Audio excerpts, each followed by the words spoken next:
मैं इस मुकदमे का नए सिरे से जायजा लेना चाहता था। मैं सच्चाई तक पहुंचना चाहता था। मैं जानना चाहता था कि इकबाल को इस कम उम्री में एक ऐसे जुर्म में मौत जैसी संगीन सजा क्यों दी गई है जिसके इर्तिकाब से वो इनकार करता है, इससे पहले कि बहुत देर हो जाए।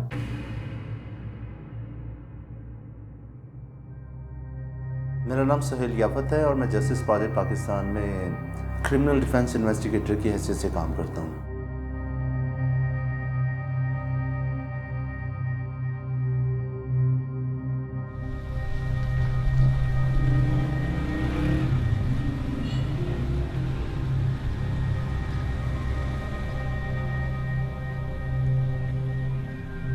किसी भी केस में आपको इंटेरोगेट करने के लिए, इन्वेस्टिगेट करने के लिए सोर्स ऑफ इंफॉर्मेशन की ज़रूरत होती है। तो हमारे पास सोर्स ऑफ इंफॉर्मेशन अमूमन या तो मुलजिम खुद होता है या उसकी फैमिली होती है।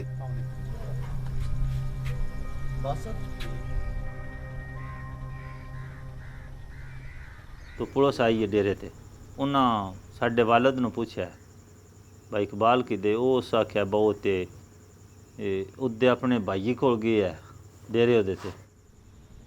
उन्हें आख्या बस तुसी पेश करो, असी कोई गल बात पूछनी।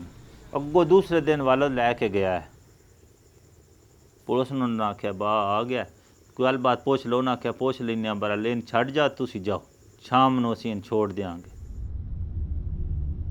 शाम नूं ना इकबाल नूं थाने चों अगवा करके किसी होरी जाए ते शिफ्ट कर लिया। जित वेले साडी मुलाकात हुई है ना, बहुत माड़ी हालत आई, बहुत माड़ी, बड़ा कमज़ोर हो गया आई, सोजस भी मूँह आई, पैर एडे एडे सोज के हो गए हैं मोटे, नील शील बतेरे हैं, रगड़ शगड़ भी बतेरी है। पुलिस ने दस्या बा छोरे अपने को पूछ लो, इस डकैती की है। ते वालद ने पूछा वो कोलों, उस आख्या बा मैं डकैती ने मार मार के मनवाया है। उम्र इसकी आई 14-15 के दरम्यान। मत बोले चोखे पैसे भर के बड़ा वकील अच्छा बेहतरीन ना असी कर सकते, सजा मौत हो गया इकबाल।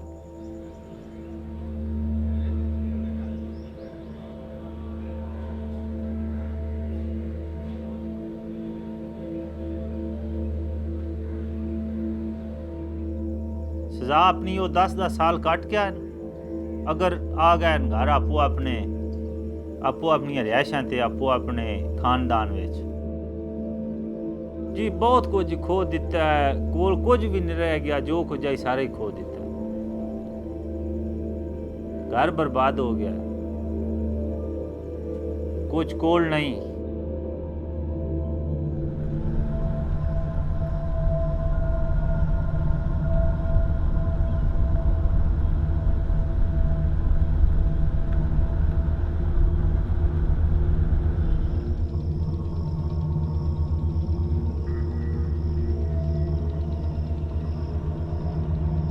तो ये भी इस जगह को भी वो जो था एक टॉर्चर, प्राइवेट टॉर्चर सेल के तौर के पर इस्तेमाल कर रहे थे। तो कहते कि छत के साथ एक हुक था, उसके साथ रस्सी लटकी हुई थी, तो उसके साथ जो है इसको स्ट्रैपेडो लगाया गया, उल्टा लटकाया गया, जिससे इसको जो था जोड़, इसके इंसान के मुंह में जोड़ वगैरह निकल जाते हैं। फिर इसको रूलर वगैरह फेरा गया। उसके अलावा जो था मार कुटाई तो फिर इनकी अलहदा है ही है, और बेशुमार ऐसे टॉर्चर्स होते हैं जिसका विजिबली कोई ऐसी कोई चीज़ मार की या कोई चीज़ सामने नहीं आती है। कि अगर कोई वकील टाइमली अगर कर लिया जाता, कोई अच्छा कॉम्पिटेंट वकील टाइमली किया जाता, इसके ऊपर किए जाने वाला टॉर्चर जो था वो सामने आ सकता था, ताकि फोर्सफुल कन्फेशन के लिए एक सॉलिड डिफेंस जो था, एक एविडेंस जो है, डिफेंस एविडेंस जो है वो आप सामने लेके आ सकते थे।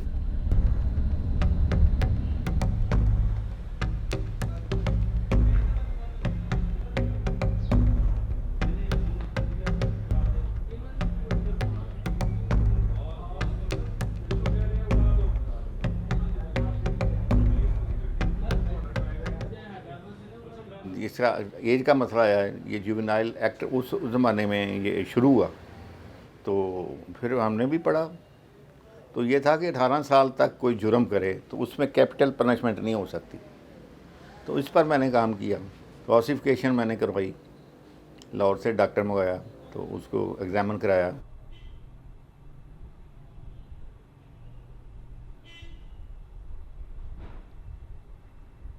ये कि इसकी उम्र 18 साल से कम है एट द टाइम ऑफ अक्रंस, तो इसे कैपिटल पनिशमेंट नहीं दी जा सकती। ये मेरा स्टैंड था।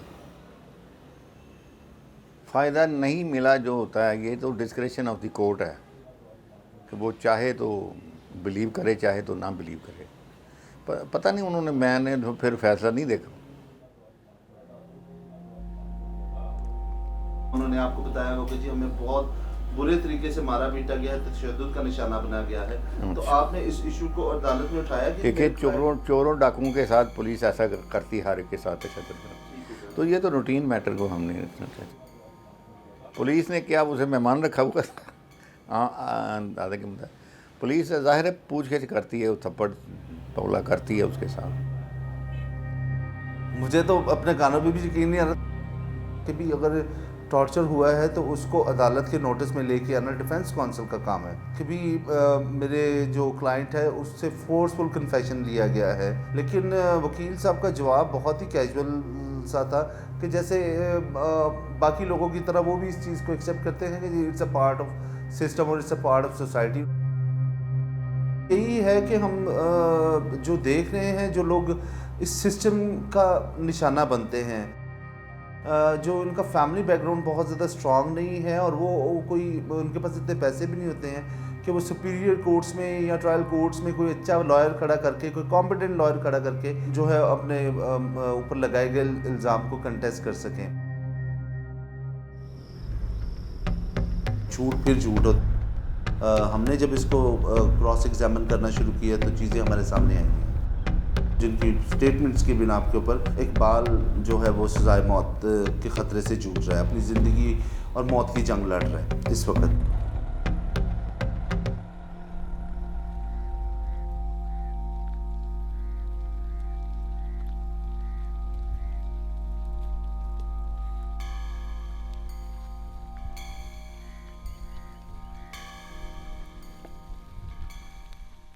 ਉਹ ਦਸਤੀ ਫਿਰ ਹੋ ਗਿਆ ਨਾ, ਮਤਲਬ ਇਹ ਹਾਦਸਾ ਹੋਣ ਦੀ ਵਜ੍ਹਾ ਤੋਂ ਮਹਿਸੂਸ ਇਸ ਤਰ੍ਹਾਂ ਹੋਇਆ ਕਿ ਕੋਈ ਸਮਝ ਹੀ ਨਹੀਂ ਆਈ ਬਾਕੀ ਮੈਂ ਕਿਸ ਤਰ੍ਹਾਂ ਸਾਡਾ ਨਾਲ ਇਹ ਚੱਕਰ ਚੱਲ ਗਿਆ ਜਾਂ ਕੀ ਇਹ ਬਣ ਗਿਆ। ਜਿਹੜਾ ਹੈ ਨਾ ਬੰਦਾ ਸੱਜੇ ਪਾਸੇ ਉਹਦੇ ਕੋਲ ਰਾਈਫਲ ਹੈ, ਉਸ ਬੰਦੇ ਜਿਸ ਵੇਲੇ ਬ੍ਰੇਕ ਮੇਰੀ ਲੱਗੀ ਹੈ ਨਾ, ਬ੍ਰੇਕ ਮੈਂ ਮਾਰ ਲਈਏ, ਉਹ ਮੇਰੇ ਹਾਲ ਭੱਜ ਗਿਆ। ਭੱਜਦਿਆਂ ਉਸ ਫਾਇਰ ਮਾਰਿਆ ਸਿੱਧਾ ਸਟੀਅਰਿੰਗ ਨੂੰ। LG ਦਾ ਕਾਰਤੂਸ ਅਸੀਂ 4 ਬੰਦਿਆਂ ਜਿਨ੍ਹਾਂ ਨੂੰ ਲੱਗਾ, ਇੱਕ ਹੀ ਕਾਰਤੂਸ।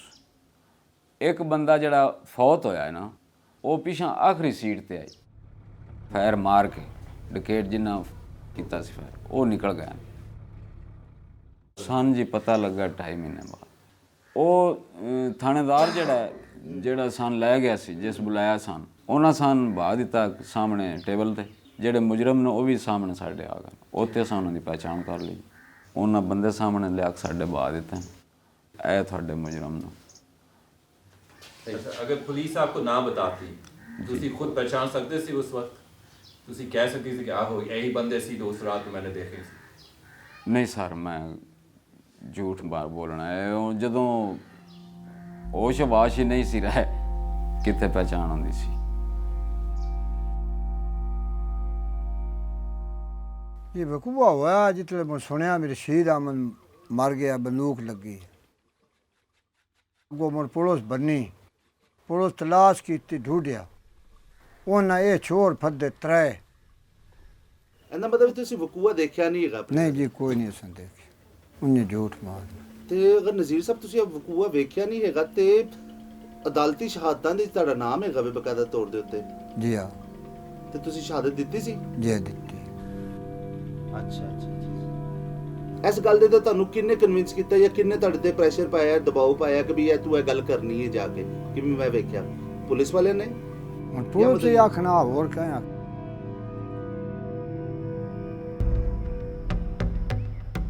गवाहान के अदालती बयानात और मौजूदा बयानिए में तजाद पाया गया है, इसलिए हमने फैसला किया कि हम जाए वकूआ पर जाकर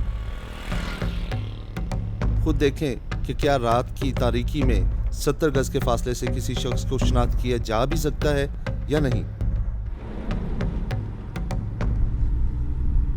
देखें, क्राइम सीन को तो करना बहुत ज़्यादा ज़रूरी है। मतलब एक अचानक से होने वाले इंसिडेंट में इतना एक्यूरेटली लोगों को कैसे आप पहचान लेते? तो मैं इसको खुद जाके देखना चाह रहा था कि आखिर इतने अंधेरे में और इतने फासले से, जो कि 2 विटनेसेस बता रहे हैं,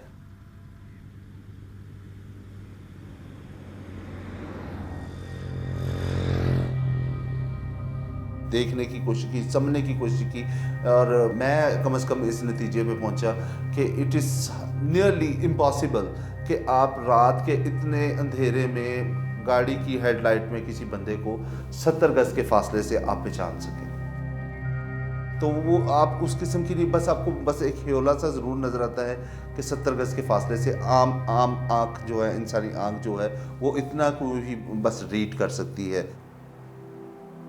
इकबाल 19 साल से इन झूठी शहादतों की वजह से काल कोठरी में सड़ रहा है, और आगे भी उसका मुस्तकबिल क्या है, no one knows, he is just waiting for his fate.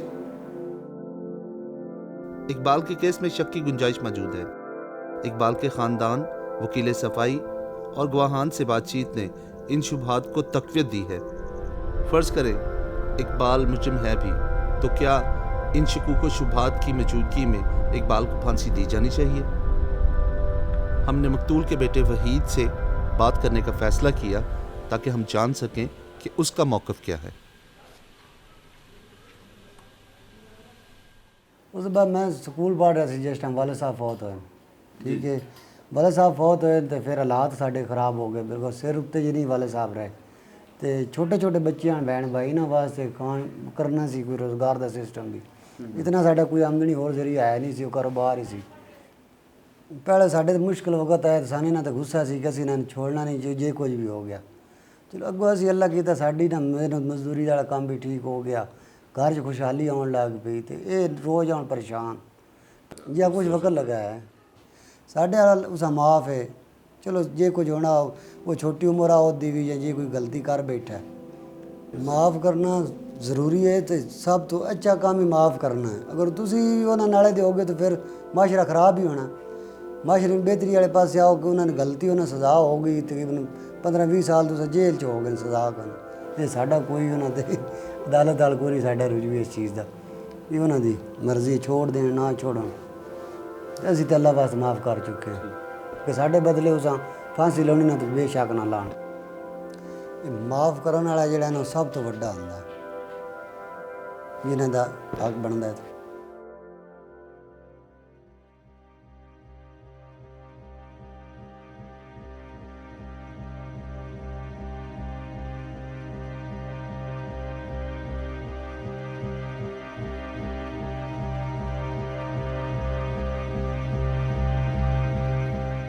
यही बिना है कि पाकिस्तान में आई पर्सनली बिलीव कि डेथ सेंटेंस के ऊपर गो कि ये टैबू है, इसके ऊपर बात करना बहुत ज़्यादा ज़रूरी है। सोसाइटी में इसके ऊपर डायलॉग्स होना बहुत ज़्यादा ज़रूरी है, और हमें इसको कंसीडर करने की ज़रूरत है कि अगर हम एक ऐसे एक्ट के तहत एक ऐसा एक्ट करेंगे जिसका हम खमियाजा नहीं भर सकते, और वो ऐसी जान छीन लेते हैं जिसको हम वापस नहीं कर सकते, तो हमें इस किस्म के फ़ैसले करने से पहले सोचना ज़रूर होगा।